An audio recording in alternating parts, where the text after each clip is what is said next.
ನಾವೆಲ್ಲ ಸಂಗೀತ ಕಾರ್ಯಕ್ರಮವನ್ನ ಆಲಿಸಲು ಬಂದಿದ್ದೇವೆ.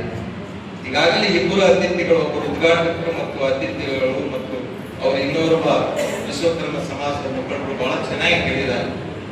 ಈಗ ಸಂಗೀತ ಕಾರ್ಯಕ್ರಮವನ್ನ ನಾನು ಬಹಳ ಕಳೆದ ಹಲವಾರು ವರ್ಷಗಳಿಂದ ನೋಡ್ತಾ ಇದ್ದೇನೆ.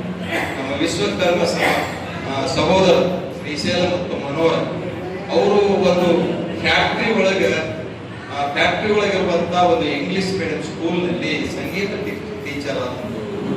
ಈ ಸಂಗೀತ ಟೀಚರ್ ಆದಂತವ್ರು ಏನು ಹವ್ಯಾಸ ಇರುತ್ತಂದ್ರೆ ಬರೀ ಶಾಲೆ ಒಳಗೆ ಸಂಗೀತ ಕಲಿಸೋದಲ್ಲ, ಮಕ್ಕಳಿಗೆ ಸಮಾಜದಲ್ಲಿರುವಂತಹ ಎಲ್ರಿಗೂ ಸಂಗೀತದ ಏನು ರಸದೌತಣವನ್ನ ಕೊಡುವಂತ ಕೆಲಸವನ್ನು ನೀವು ಮಾಡ್ತೀರಿ. ಜೋರಾಗಿ ಅವರಿಗೆ ಸಹೋದರಿಗೆ ಚಪ್ಪಾಳೆಯನ್ನು ತಟ್ಟುವುದರ ಮುಖಾಂತರ ಸಲ್ಲಿಸೋಣ. ನೀವು ಉತ್ತರಕ್ಕೆ ಏರಿ ನಿಮ್ಮ ಕಲಾವಿದರು, ನೀವು ಕಲಾವಿದರು ಬೆಳೆದ್ರೆ ಸಾಹಿತಿಗಳಿಗೆ ಬೆಲೆ. ಆಗಲೇ ನಮ್ಮ ಲಿಂಗಾರೆಡ್ಡಿ ಶಾಲೆ ಅವರು ಮತ್ತು MG ದೇಶಪಾಂಡೆ ಅವರು ಉಲ್ಲೇಖ ಮಾಡಿದ್ರು, ಯಾವ ಒಬ್ಬ ಸಾಹಿತಿಗಳಿಗೆ ಬೆಲೆ ಬರಬೇಕಾದ್ರೆ ಸಂಗೀತ ಕಲಾವಿದರು ಬೇಕು. ನಾವೆಲ್ಲ ಗೀಸ್ತೇವೆ, ಇವರು ಗೀಚಿದ್ದಾರೆ, ಅವರು ಗೀಸಿದ್ದಾರೆ. ಕಾವ್ಯ ಅದು ಸತ್ ಹೋಗ್ಬಿಡುತ್ತೆ.